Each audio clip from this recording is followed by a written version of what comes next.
আখরের জন্য পৃথিবী আটকাবে না। সূর্য সূর্যের গতিতেই উঠে, সূর্য সূর্যের গতিতেই ডুবে, তুমি শেষ হয়ে গেল আর কি। কোন সিটার বাটপারের জন্য পৃথিবী কিচ্ছু থামে না, সে নিজে নষ্ট হয়ে যায় এই আর কি। কার এত টাইম আছে কার লাগে কি খবর রাখে, কোথায় কোন মাল নষ্ট হইতেছে, এত খবর রাখার টাইম সময় কোথায়? এই জন্য আমরা প্রত্যেকেই বললাম, আল্লাহ তাআলা বললেন আম্মান হাদাল্লাযী হুয়া জুনদুল লাকুম ইয়ানসুরুকুম মিন দুনির রহমান। আল্লাহ তাআলা বলেন, বান্দা ভাবো তো, আমি তোমাকে জানতে চাই, হে নাফরমান বান্দা, পাপী বান্দা, আমি আল্লাহর বিপরীতে, আমি আল্লাহকে বাদ দিয়ে তোমার এমন কোন বাহিনী আছে তোমার কাছে যেই বাহিনী আমি আল্লাহর বিপরীতে তোমাকে সাহায্য করবে? আমি যদি সিদ্ধান্ত দেই শাস্তি দেব, আমি যদি সিদ্ধান্ত দেই নিরাপত্তা দেব না, তো তোমার আমি আল্লাহর সাথে যার রাখেন, আমনে না হইলেও আমার লোক আছে, তো সে কে? কথা বলে না, বলো না নওজোয়ান ছেলেরা, বলো আব্বা কে সে?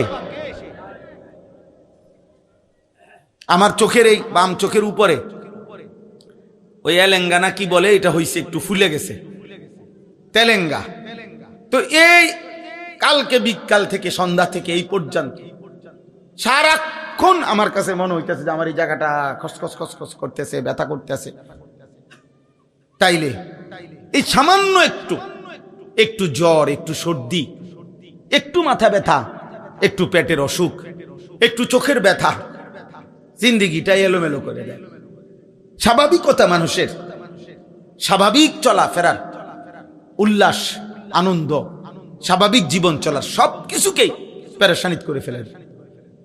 যে মানুষ আমরা এত দুর্বল, আর এই সুস্থতা আমাদের, এই ছোট্ট বড় যেই কোনো রোগ ব্যাধি, এখান থেকে সুস্থতা দেওয়ার মালিক একমাত্র আল্লাহ ছাড়া আর কি?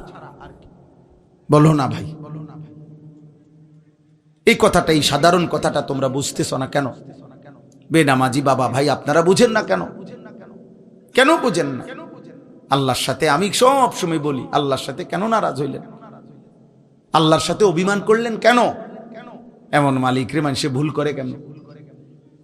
এমন দয়াময় মেহেরবান রবকে ভুলে যায় কেমনে আমার? তো আল্লাহ তাআলা বলেন, ইনিল কাফিরুনা ইল্লা ফি গুরুর। শোনো, প্রত্যেক নাফরমান বেঈমান মূলত ধোকার মধ্যেই আছে।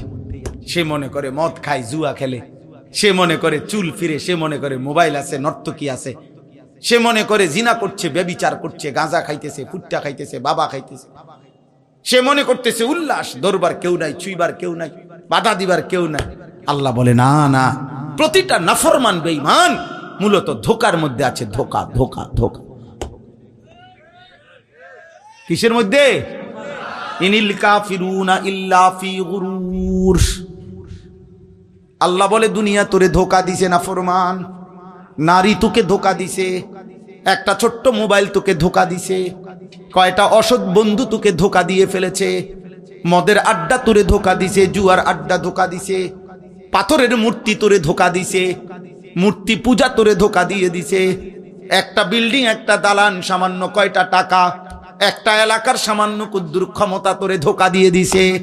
তুমি মনে করছো 7 রাজার ধন পাইছো, একদিন ঘুমের থেকে উঠে দেখে কিচ্ছু নাই, কিচ্ছু নাই। এখানে একটা আয়াত আছে, কুল আরাইতুম ইন আসবাহা মাউকুম গাওরা ফামান ইয়াতিকুম বিমাইন মাইন। আহা, একটা আশ্চর্য কথা বলছে আল্লাহ। বলে এই শোনো, এই তোমাদের এই মাটির একটি নির্দিষ্ট পরিমাণ স্তরে আমি আল্লাহ তাআলা এই পৃথিবীর তোমাদের সবার জন্য ব্যবহারের যত পানি, এগুলো আমি রাখছি।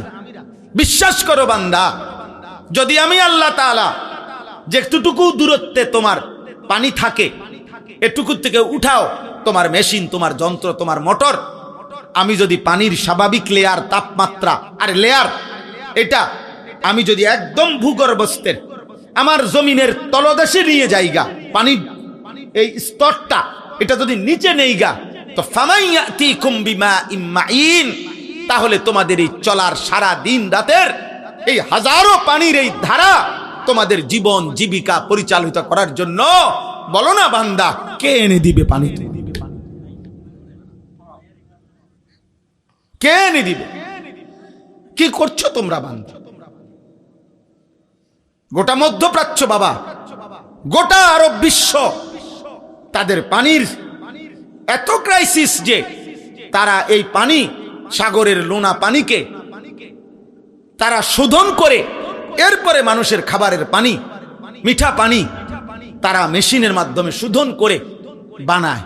তো আল্লাহ তাআলা বলেন, আমি যদি পানির এই স্বাভাবিক ধারা একদিনের জন্য নিচে নামায় ফেলি, একদম সাতবক জমিনের নিচে, কে এনে দিবে পানি? কোন ভোরে, ইন আসবাহা, কোন এক ভোরে। আরে বেটা, কোন এক মানুষ যদি, বুঝার জন্য বলতেছি, কোন এক মানুষ যদি বাথরুমে গিয়েও দেখে এক বদনা পানি নাই, তখনও তো তার পেরেশানির শেষ নাই। গোসলের মাঝপথেও যদি গিয়ে দেখে ট্যাপে আর পানি নাই, এতটুকুর ক্ষেত্রে তো তার পেরেশানির শেষ নাই। আর আল্লাহ তাআলা যদি পানি নিচে নামায় এলে, পানির লেয়ার, আল্লাহ বলে কে এনে দিবে পানি? তাহলে আমি প্রতি সেকেন্ড, আমি এই কয়দিন আগেও বলছি যে একবার যদি আমরা কল্পনা করি আমার দেশের একটা সপ্তাহ, এমন ভাবেন তো গ্যাসও নাই, বিদ্যুৎও নাই, তেলও নাই, ভাবেন এক সপ্তাহ কি হবে দুনিয়ার, কি হবে আমাদের? হ্যাঁ, কেমনে জীবন বাঁচবে? আরে আপনি বলেন এগুলো বাদ দেন, আপনি শুধু এটা ভাবেন যে এক সপ্তাহ আমার বাংলাদেশে, মনে করো ভাই যে এক সপ্তাহ শুধু লবণ, সামান্য প্রয়োজনীয় জিনিসটা নুন, লবণ নাই মনে করেন, আর সব আছে মনে করেন, শুধু নুন